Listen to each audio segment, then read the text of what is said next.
Welcome, Mark here from Love2EV. While everybody's use case is somewhat different, I thought today I'd share my design for a ceiling mounted level 2 charger that uses a tool balancer to turn it into a retractable system. And there's no better way to start than showing you just exactly how it works. Oops. Pop this open. Take the connector off. Pull this down. Plug in our charger. And then we've got some tension here. We can leave it. We can leave that there, but it pulls on here. So what we did is I just added this little extra arm here that can slide over.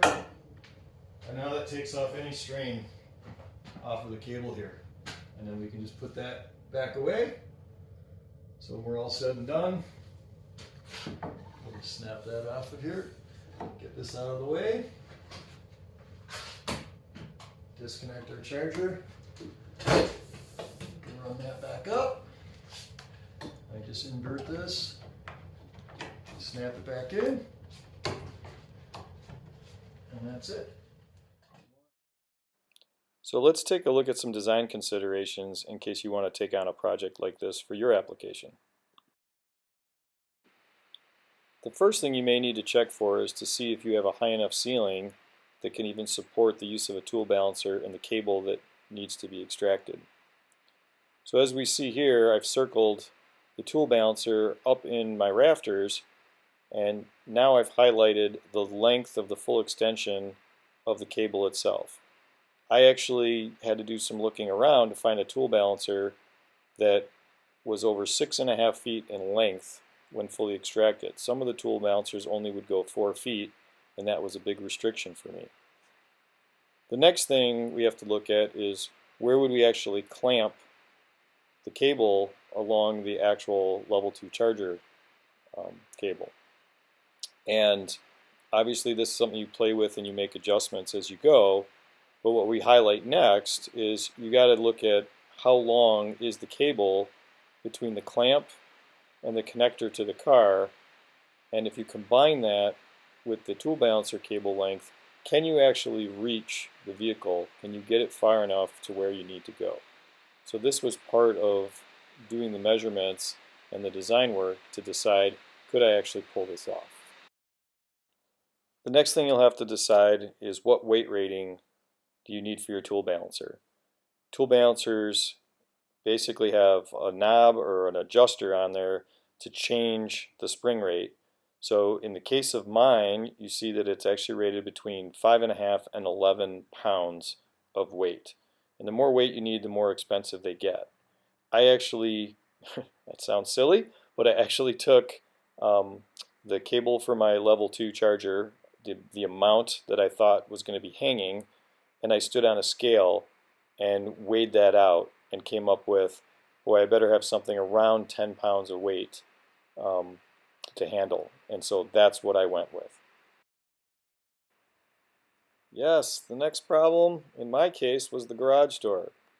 Since I was pulling the cable towards the garage door, I needed to make sure, well, didn't have to, but I didn't want to be dragging the cable along the edge of the open garage door. So this determined where I placed the tool balancer, where I drew the line down, and if you look here, you see I actually found an old metal closet rod pole that I mounted there so that the cable would drag along that piece of metal rather than along the open garage door.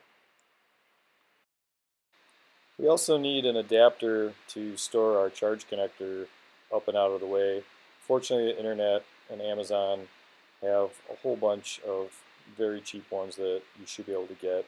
I modified a 3D printed part, a free one online, just so that it would do the proper orientation and nest up against that 2x4. I'll include a link to that particular part in the description of the video.